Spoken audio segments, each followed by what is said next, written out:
Heinkel 111.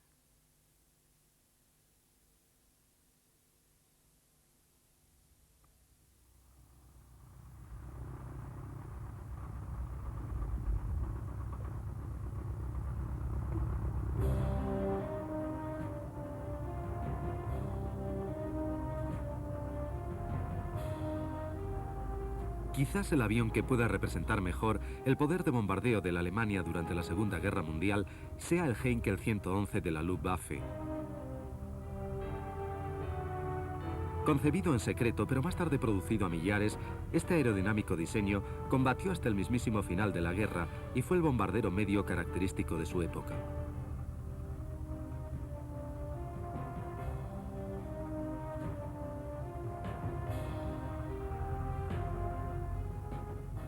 La Luftwaffe contaba con bombarderos de medio alcance, bimotores, la mayoría de ellos de aspecto fiero, que daban idea de la misión para la que habían sido concebidos. Eran funcionales, mortíferos y contrastaban fuertemente con la figura esbelta, casi artística del 111.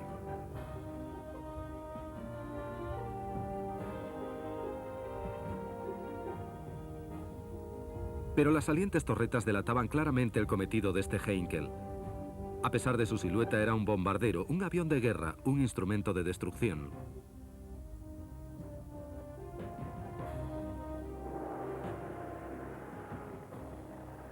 La más sorprendente característica del 111 era su morro aerodinámico acristalado que permitía una visión excelente.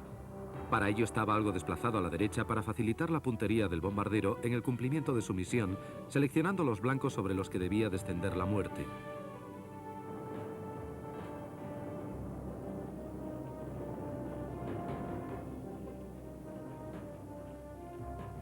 La unidad que estamos viendo fue una de las construidas bajo licencia en España después de la Segunda Guerra Mundial.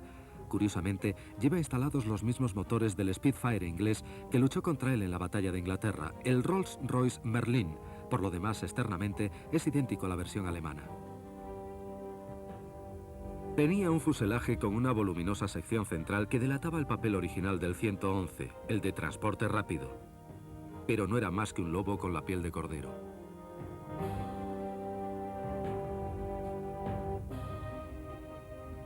Después de la Primera Guerra Mundial, la aviación alemana fue limitada por el Tratado de Versalles. Sin embargo, los aviones comerciales estaban permitidos. Los fabricantes concentraban sus energías produciendo transportes fiables y eficientes que teóricamente no representaban amenaza alguna contra los aliados.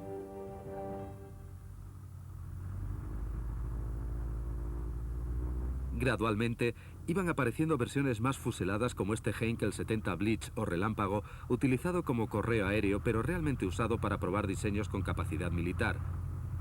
De hecho, fue utilizado durante la Guerra de España en operaciones bélicas. A mediados de los años 30, Alemania estaba abiertamente decidida a contravenir el Tratado de Versalles. La ascensión al poder del partido nazi había despertado un sentimiento de orgullo nacional y bajo la dirección de Adolf Hitler, el pueblo alemán miraba otra vez hacia el futuro y hacia una promesa de grandeza. Hitler había accedido al poder en 1933 y en pocos años situó a hombres como Hermann Göring y Erhard Milch en puestos clave controlando la fuerza aérea y, lo que es más importante, la producción de aviones.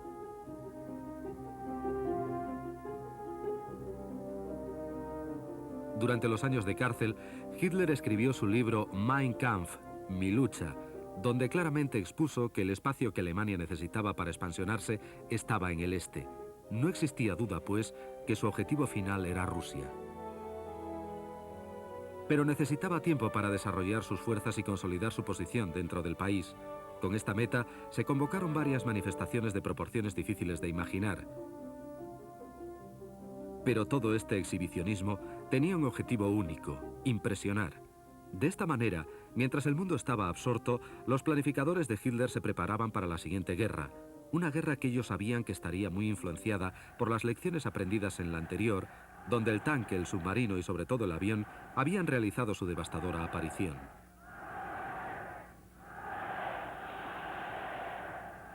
En 1934, los diseñadores alemanes recibieron directrices para desarrollar aviones capaces de ser usados como bombarderos.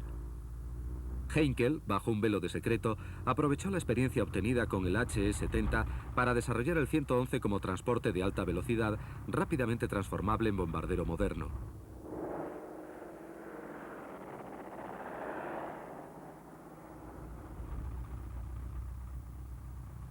Un desarrollo similar en varios aspectos a este avión fue el modelo 116, aunque tenía 4 motores. Para mejorar su actuación como avión postal de largo alcance, se le montaron cohetes de asistencia al despegue.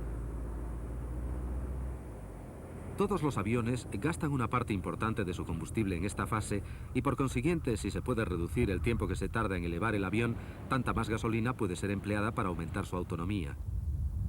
El 116 fue utilizado en muchos vuelos en busca de récords, pero también se consideró que podía tener cierta capacidad de bombardeo y quizás de avión de reconocimiento de largo alcance, lo que probablemente explique por qué se gastó tanto tiempo y esfuerzos en incrementar su radio de acción.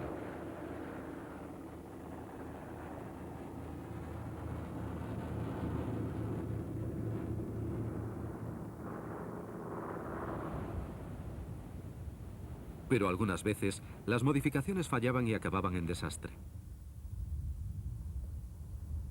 A pesar de los problemas con el 116, Heinkel perseveró con el 111 y hacia 1936 unos pocos modelos de preserie volaban con Lufthansa como transportes de 10 plazas.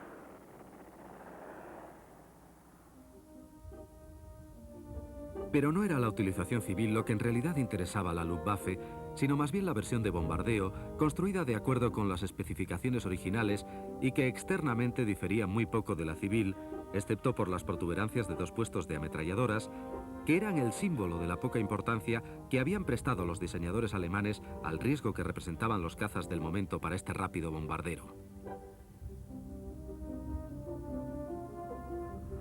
En 1936, esta suposición estaba probablemente justificada. Verdaderamente el 111 era tan rápido como cualquier caza de la época y sus capacidades de maniobra eran superiores incluso a las del monomotor HE-70 Blitz.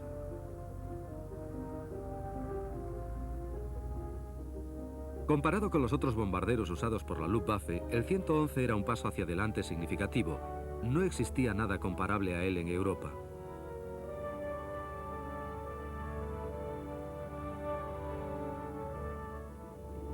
En efecto, el competidor más cercano era otro diseño alemán, el Dornier Do-17, que era un eficaz bombardero medio, aunque de una concepción fundamentalmente distinta.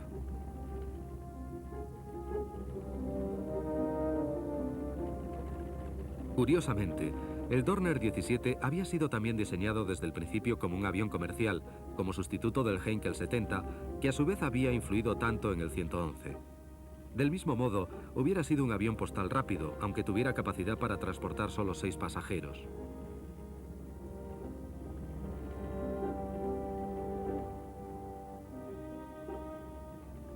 Cuando Lufthansa probó el Dornier 17 por primera vez, se demostró que tenía un magnífico comportamiento, pues era muy veloz y fiable, pero a pesar de ello, rechazaron el avión solo porque la puerta de acceso de pasajeros era muy pequeña para ser utilizada cómodamente.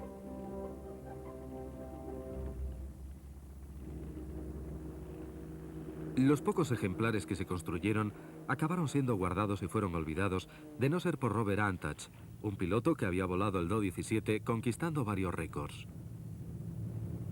Antach se vio involucrado más tarde en el programa de adquisiciones de la Luftwaffe y se encontró, casi por accidente, con los Do-17 almacenados. Con solo volarlo una vez después de ser reacondicionado para bombardero, se dio cuenta de su gran potencial militar. No transcurrió mucho tiempo antes de que se encargara la fabricación de 1.700 unidades.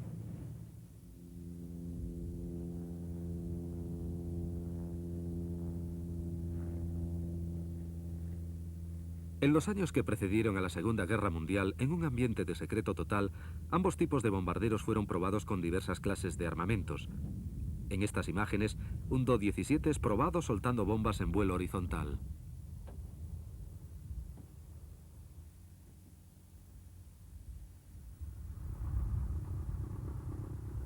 Este es uno de los primeros modelos de Do-17. La única defensa que tiene es una ametralladora disparando hacia atrás en lo alto del fuselaje. Curiosamente, todavía luce la identificación civil, sugiriendo que aún es propiedad del fabricante, aunque las pruebas se efectuaran bajo supervisión militar y en el más estricto de los secretos.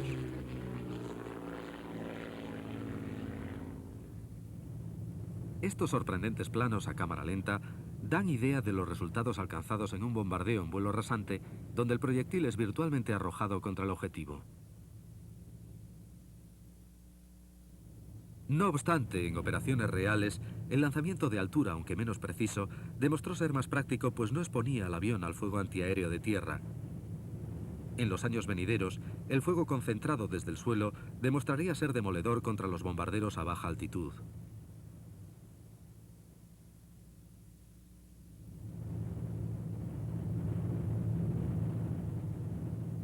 Pero a pesar de todo, existen cierta clase de misiones que requieren bombardeos al ras de suelo y para ellos el Do-17 con su gran velocidad y su estrecho fuselaje hubiera ofrecido mucho menos blanco que otros aviones en la misma situación. No es extraño que este modelo fuera denominado el lápiz volador. Durante su actuación en España fue llamado por los nacionalistas bacalao por el aspecto que presentaban las superficies verticales de cola.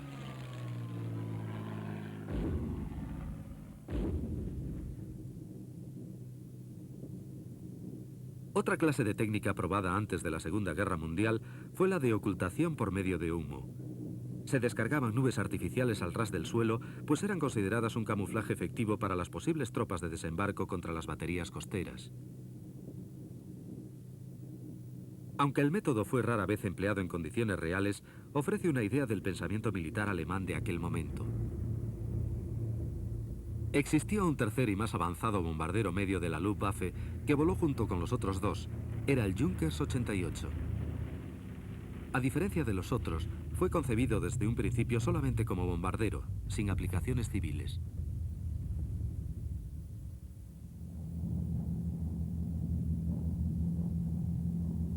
El 88 era todavía más rápido que sus contemporáneos y en conjunto era mucho más versátil, pues además de poder efectuar el bombardeo normal en vuelo horizontal, tenía capacidad de hacerlo en picado como el Ju-87 Stuka monomotor, mucho más pequeño que él.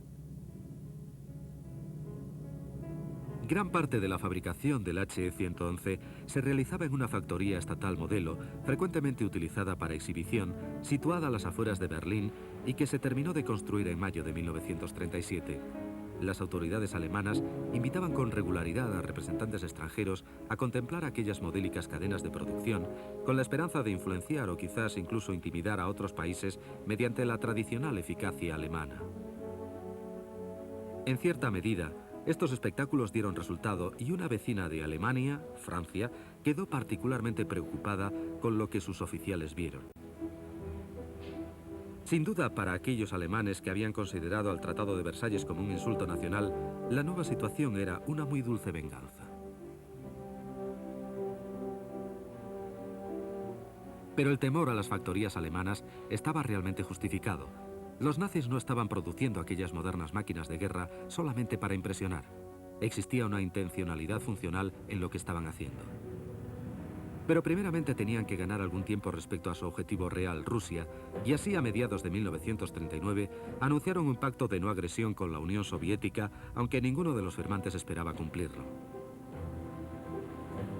Gran Bretaña también sabía que el conflicto era inevitable y sin Rusia a su lado, estaba claro que la guerra comenzaría en el oeste, una guerra para la que estaba mal preparada, tal y como demuestran estos bombarderos medios de aquel tiempo. Aviones como el Whitley y el Hampton demostrarían sobradamente estar anticuados respecto a modelos como el He-111 y otros bombarderos medios alemanes del momento. Claramente, los planificadores británicos no habían sabido apreciar el desarrollo de Alemania.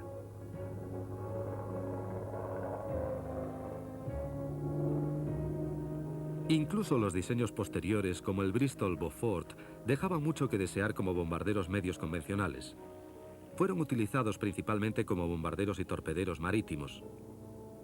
Operando en alta mar, atacaban barcos enemigos en lugar de objetivos terrestres.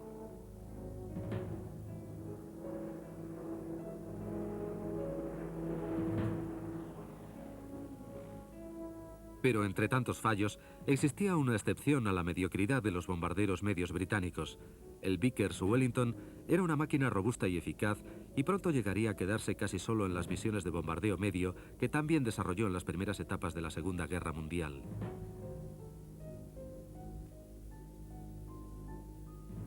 Cuando Alemania invadió Polonia, tanto los británicos como los franceses no tuvieron más remedio que declararle la guerra para garantizar la protección de los polacos. El primer acto de represalia consistía en una incursión de bombardeo de los Wellington contra los buques de guerra alemanes cercanos a la costa. Tuvo un éxito limitado y los ingleses tuvieron mucho cuidado evitando áreas civiles, pero representó la primera manifestación de fuerza con que los nazis se encontraron.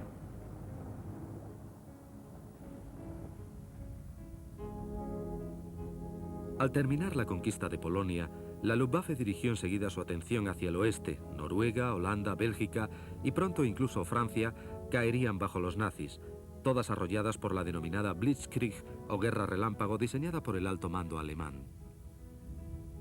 Desde el primer instante los Heinkel 111 y los Dornier 17 se vieron en el centro de todos los combates, llevando la destrucción a ciudades como Amberes y Rotterdam.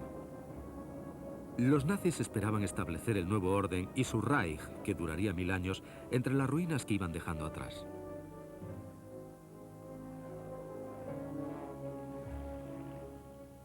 Pero primeramente tenían que subyugar a una pequeña isla. Seguramente los británicos serían vencidos o al menos estarían dispuestos a pactar y permitir a los nazis proseguir con su verdadero objetivo allá en el este. De 1940 en adelante, cientos de bombarderos medios alemanes hostigarían sus objetivos en las islas británicas, esperando obtener el mismo éxito que con otras naciones. La confianza debía ser grande en el momento de cruzar las primeras flotas de bombardeo alemanas el Canal de la Mancha para destruir los aeropuertos de la Royal Air Force y los aviones allí estacionados. La Luftwaffe trató de ganar el control del espacio aéreo británico, privando al mismo tiempo a la RAF de la oportunidad de contraatacar.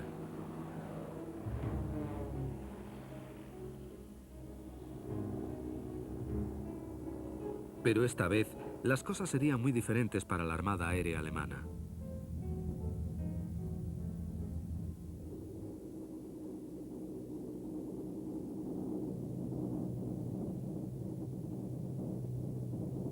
En muchos aspectos, el Heinkel 111 representaba aquello que los primeros planificadores de la Luftwaffe habían defendido o atacado.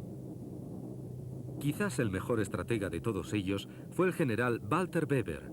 Tenía intuición y era un excelente planificador. Las decisiones de Weber influyeron en la Fuerza Aérea desde fecha temprana, exactamente desde 1933. No era un entusiasta del papel a desarrollar por el bombardero medio, pues había leído el Mein Kampf y probablemente conocía las ambiciones personales de Hitler en Rusia.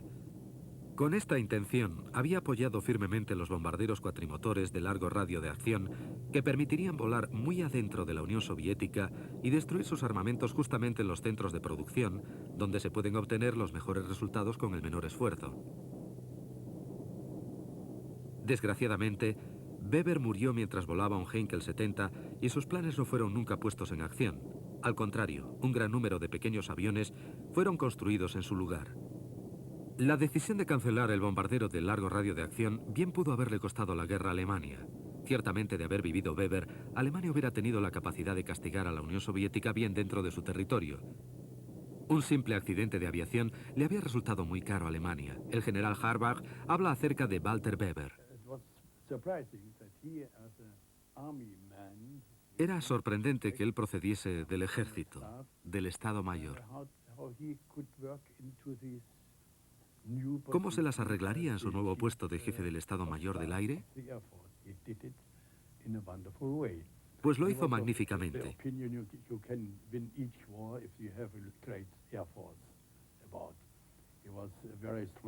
Él opinaba que no se necesitaban cazas, sino bombarderos más rápidos que los cazas. Werner Saiz, piloto de Heinkel 111, explica que esta afirmación era demasiado simple. El caza tiene tantas ventajas respecto al bombardero. En muchos casos, uno se encuentra indefenso y frecuentemente reza para escapar de ese jaleo.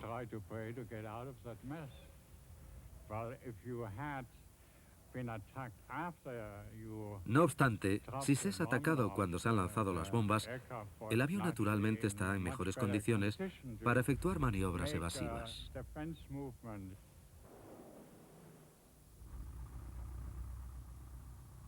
Pero sin embargo, las pérdidas de los 111 sobre Gran Bretaña fueron muy grandes.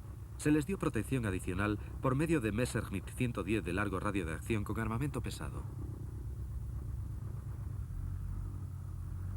El 110, o destructor como fue llamado, llevaba suficiente combustible para acompañar a los bombarderos medios, tanto a la ida, a los objetivos británicos, como a la vuelta. Ahora, siempre que los 111 despegaban en misión de bombardeo, un número sustancial de cazas de escolta bimotores procuraría darles la protección necesaria.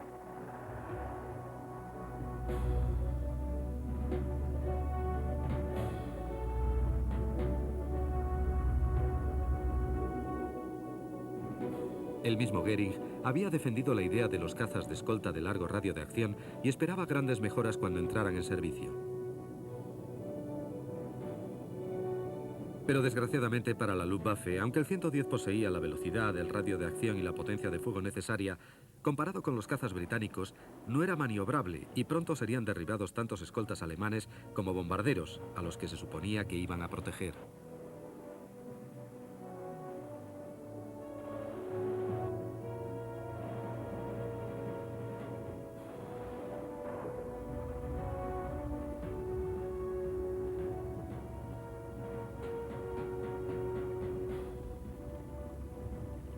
El Messerschmitt 109 alemán era maniobrable y probablemente capaz de defender a los bombarderos de la Luftwaffe de los Spitfires de la RAF.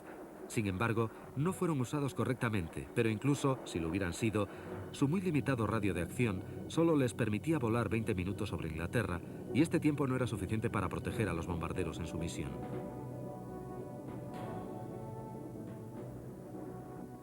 En el verano de 1940, Spitfires, Hurricanes, Messerschmitt y Heinkels trenzaban el cielo sobre Gran Bretaña mientras la batalla de Inglaterra entraba en los libros de historia. Dado el alcance limitado de los 109 y la falta de fuego defensivo de los bombarderos, el final era probablemente inevitable.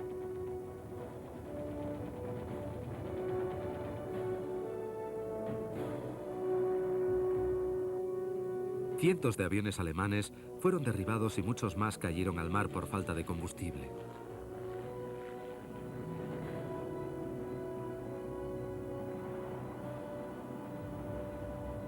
En unas pocas semanas, la Luftwaffe había encontrado un obstáculo que no podía superar y no solo su mito de invencibilidad había quedado roto, sino que también el apoyo de Goering al cazadestructor Messerschmitt 110 había resultado ser una equivocación.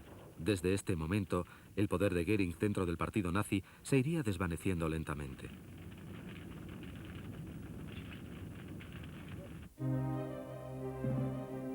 Pero las cosas resultaban peor para las tripulaciones de los 111.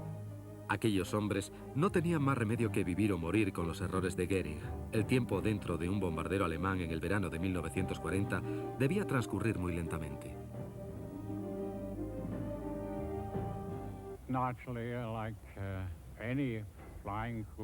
Naturalmente, como cualquier otro aviador, siempre teníamos miedo de ser alcanzados en algún punto vital, principalmente el motor, radiador de aceite, radiador de agua o tanque de combustible.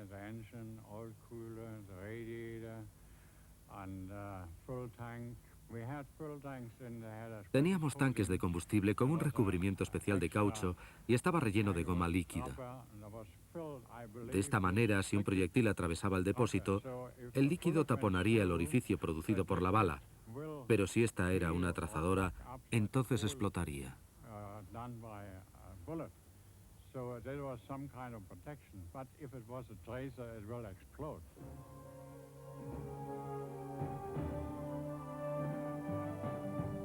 Ambos contendientes probaron diferentes maneras de reducir sus pérdidas, pero después de los primeros combates, la guerra ya no era entre dos fuerzas aéreas, sino más bien entre la Luftwaffe y el pueblo británico. Enfurecido por la falta de éxitos, Hitler ordenó a sus armadas aéreas atacar a las ciudades británicas en la llamada Batalla de Inglaterra. Pero todavía existían otros obstáculos. Los británicos tenían el radar que les permitía vigilar a los aviones intrusos. Como contramedida, la Luftwaffe adoptó más adelante una invención, también británica, que consistía en lanzar cintas de aluminio para confundir a los operadores de radar en tierra. Esto solo representó una solución temporal mientras continuaba el Blitz. Pero ahora en misiones nocturnas principalmente. La artillería antiaérea era muy buena en Inglaterra. Tenían cañones de grueso calibre y los disparaban con mucha precisión. Como dije antes, las cintas de aluminio ayudaban, pero no te podías escapar sin impactos. En un ataque dando vueltas sobre una ciudad como Londres con tantos cañones apuntándote, lo más seguro es que te alcance algún disparo.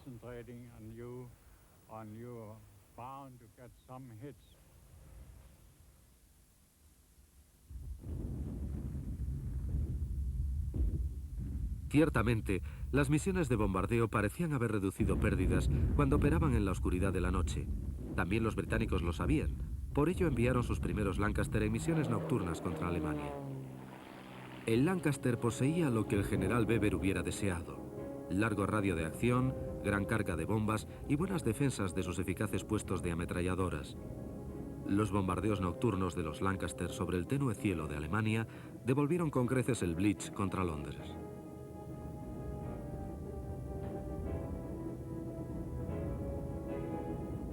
Pero tanto con 2 como con 4 motores, los tripulantes experimentaron las mismas dificultades: artillería antiaérea, caza nocturna, problemas mecánicos y algo común a todos los hombres: sencillamente miedo.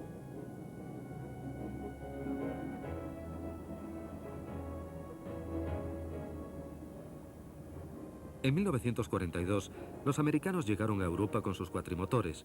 La octava Fuerza Aérea estaba totalmente comprometida con la idea del bombardeo estratégico de los medios enemigos de producción. Y sabían que la mejor manera de llevarlo a cabo era con bombarderos como el B-17 y el B-24 de 4 motores. Estaban claramente de acuerdo con lo que Walter Weber había proclamado 10 años antes.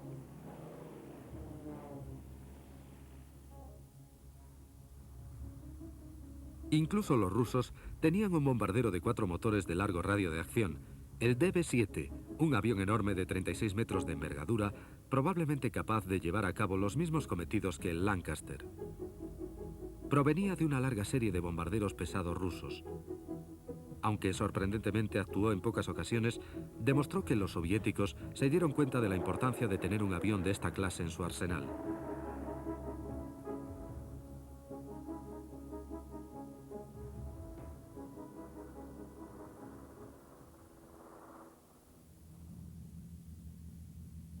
Otro combatiente del eje era Italia, un país que parecía estar apasionado por los aviones de 3 motores. Desarrollaron trimotores para bombardeo, transporte y como hidroaviones. Aunque el tercer motor parecía tener sus ventajas, privaba al bombardero de su tradicional posición central, el morro del avión. En su lugar era relegado a un puesto en la parte trasera del fuselaje. Estos Savoia 79 actuaron por primera vez en la Guerra Civil Española con base en las Baleares. Lógicamente, las misiones de bombardeo nocturno de los italianos a lo largo del área del Mediterráneo eran similares a las de los británicos y alemanes. Un hecho no muy conocido es que reconocieron la necesidad de un bombardero estratégico cuatrimotor de largo radio de acción. Construyeron un buen aparato como el Piaggio P-108, a pesar de su limitada capacidad de producción de aviones, que mereció una envidiable reputación por su fiabilidad.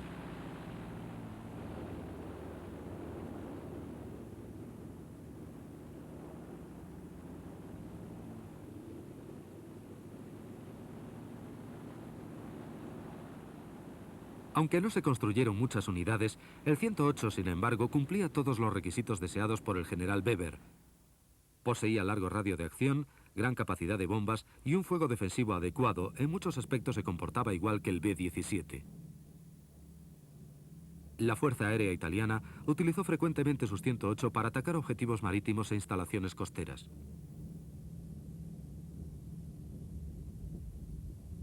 Es sorprendente que, habiendo sentido los italianos la necesidad de un bombardero estratégico, sus aliados alemanes no desarrollaran un avión así. En lugar de ello, Continuaron mejorando los bombarderos medios existentes para hacerlos más versátiles. No hay duda que Alemania poseía la tecnología necesaria para producir grandes aviones, pues tenían el cuatrimotor Cóndor de reconocimiento naval y varios Junkers de 4 y 6 motores que podían haber sido convertidos fácilmente a bombarderos. Pero la realidad es que la guerra relámpago requería que la Luftwaffe actuara en tan estrecha cooperación con el ejército que sus aviones fueron desarrollados como soporte de las fuerzas terrestres y no para operaciones independientes como el bombardeo estratégico. En lugar de ello, prefirieron actualizar bombarderos medios como el Do-17 a este otro modelo, el Do-217.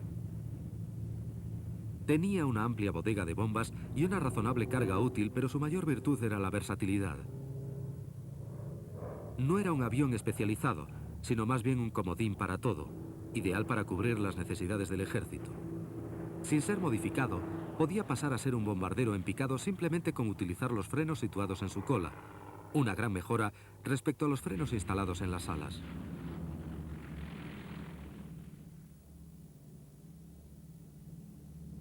Además de bombardero horizontal y en picado, el 217 también se utilizó como caza nocturno contra los Lancaster británicos con gran éxito.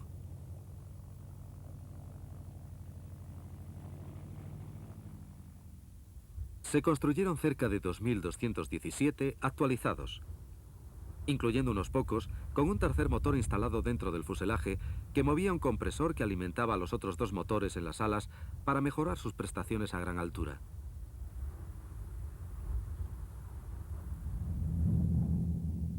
Incluso el más moderno Junkers 88 sería actualizado en varias ocasiones. Este es el Junkers 188, un modelo tardío con una cabina muy mejorada que permitía una excelente visión a la tripulación. Era rápido y muy maniobrable, también debía cumplir con el requisito de versatilidad. Los 188 eran a la vez bombarderos horizontales y en picado, y además podían llevar a cabo misiones de caza nocturna. Por otra parte, el venerable 111 continuaba en servicio sin grandes modificaciones. Básicamente, el mismo diseño que Lufthansa utilizó como avión de línea cumplió con las misiones del bombardero medio, volando por los cielos y carreteando por pistas de hierba, aunque existieron varios intentos de aumentar su eficacia.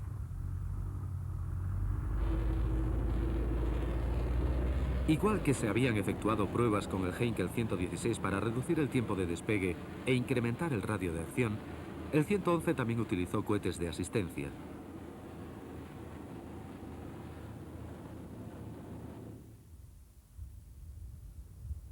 Los primeros experimentos utilizaban como combustible una mezcla de oxígeno líquido y alcohol, pero producían más riesgo que beneficios y fueron descartados hasta que no se encontrase otra mezcla adecuada.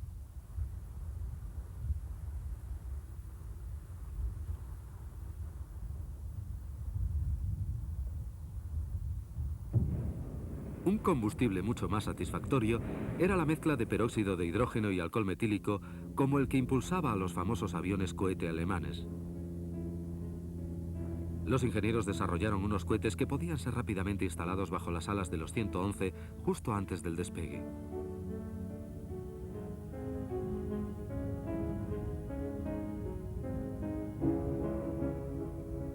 Uno de los mayores problemas de esta clase de propulsores era su volatilidad.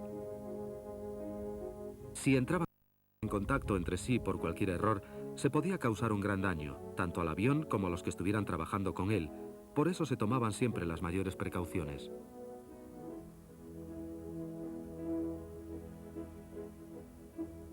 Como medida práctica, los cohetes estaban provistos de paracaídas para que pudieran ser soltados después del despegue y aterrizar sin deterioro, pudiendo ser reutilizados posteriormente.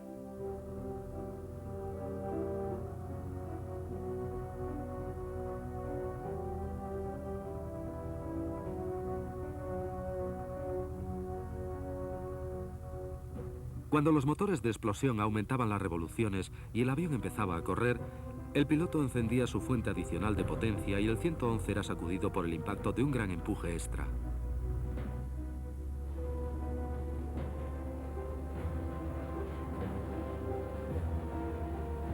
Los despegues asistidos también permitían al 111 transportar cargas más pesadas, pero esta notable innovación no sería nunca fabricada a gran escala.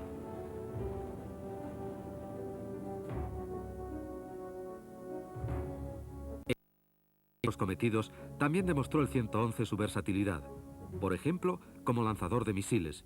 Esta técnica mortífera unía uno de los muchos diseños desarrollados por la compañía Henschel con los motores cohete.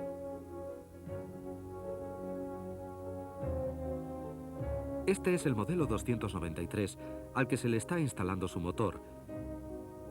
Es un misil contrabarco de corto radio de acción, controlado por radio y propulsado por una combinación de peróxido de hidrógeno y permanganato sódico, cuya mezcla producía un empuje de 600 kilos.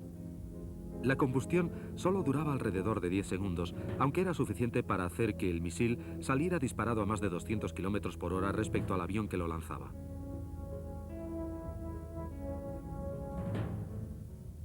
Alemania utilizó bombas dirigidas como esta con considerable éxito en el Mediterráneo y en el Golfo de Vizcaya.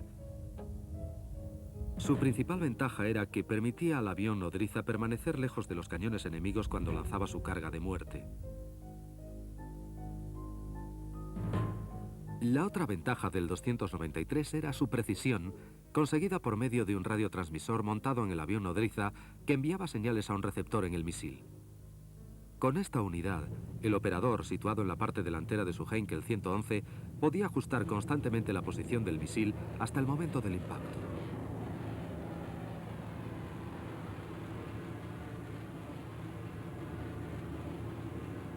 Daño al potencial bélico aliado.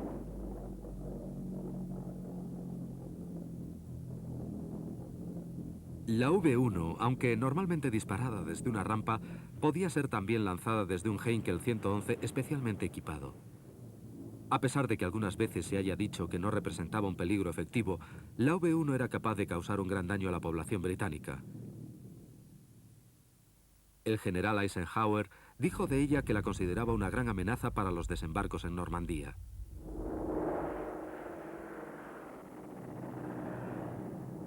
A pesar de que el 111 se vio envuelto en muchos de los más avanzados programas de desarrollo de armamentos, siempre será recordado como bombardero medio. Voló en todos los escenarios donde la Luftwaffe actuó, incluyendo aquel que tan claramente identificó Hitler en su libro Mein Kampf, Rusia.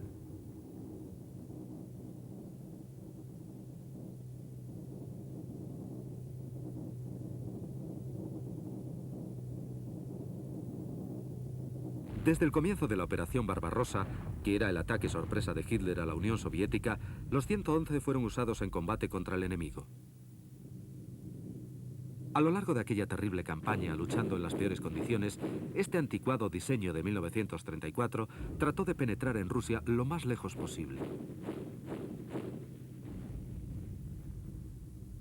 Pero su problema era el radio de acción. Después del ataque inicial, los rusos, en un esfuerzo sobrehumano, desmontaron sus factorías y las trasladaron al este de los montes Urales. Allí establecieron su industria y produjeron cantidades enormes de armamentos, mucho más allá del alcance de los bombarderos medios, a los que Alemania había prestado tan poco inteligentemente toda su atención.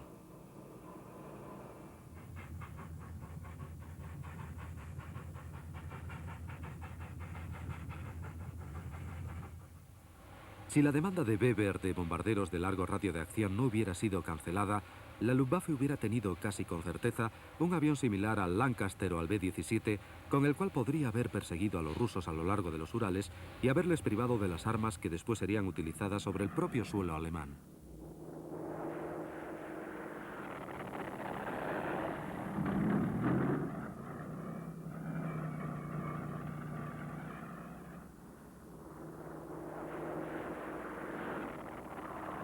Desde 1944 en adelante, las factorías rusas fabricaron cantidades increíbles de cazas y aviones de ataque al suelo, entre ellos el mítico IL-2 Stormovik, un aparato del que se produjeron más de 15.000 ejemplares, siendo por lo tanto el aeroplano más prolífico que se haya construido.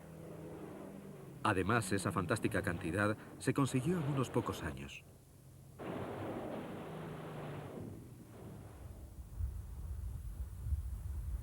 Hacia 1945, la suerte de Alemania estaba echada.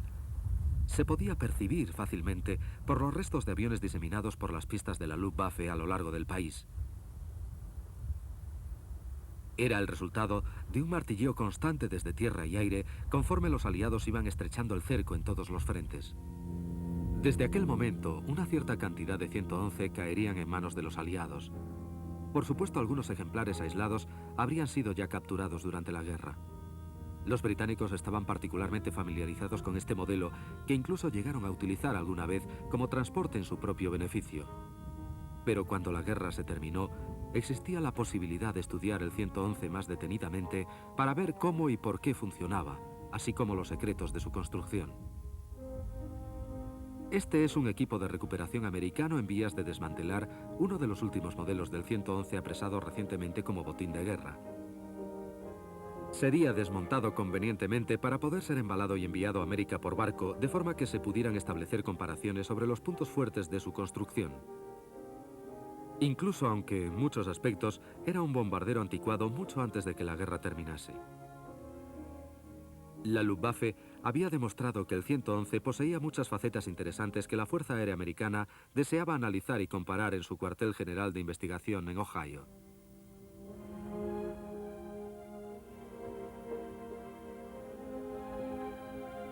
Ciertamente, algo atrayente debe tener un avión que fue diseñado en 1934, usado como avión de línea y después producido como bombardero en una cantidad no inferior a 7.300 unidades en los 10 años siguientes.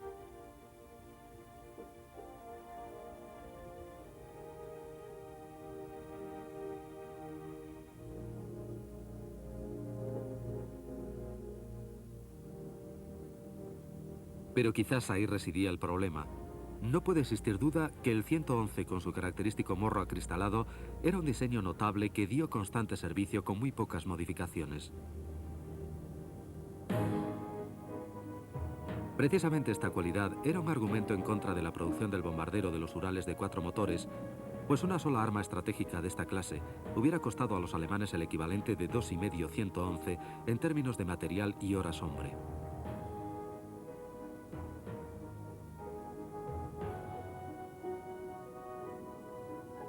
Si solamente se hubieran construido 1.000.000 de bombarderos de los Urales, al menos en el momento de perseguir a los rusos en su retirada, quizás Alemania habría podido ganar otros 12 meses, tiempo más que suficiente para que sus nuevas armas, los reactores y cazas cohete, desmontaran la ofensiva aérea aliada, dejando a la nación en posición de negociar la paz.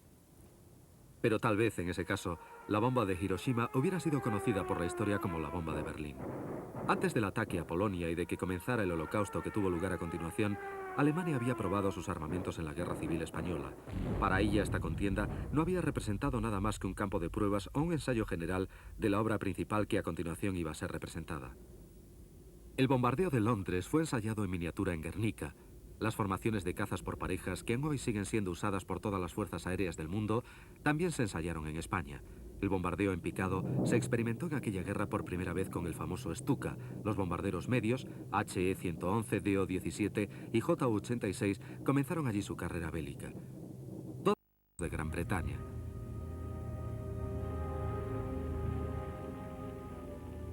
Los Spitfires fueron también usados por los rusos y los motores Merlin fueron instalados en los últimos Mustang, otro caza con el que el 111 en su larga carrera tuvo que combatir.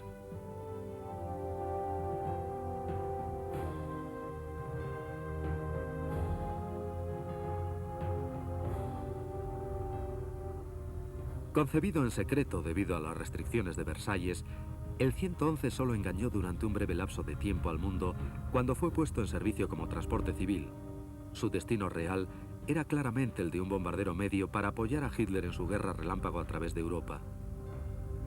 Realizó este trabajo junto con los diseños de Dornier y Junkers de similares proporciones y lo hicieron bien.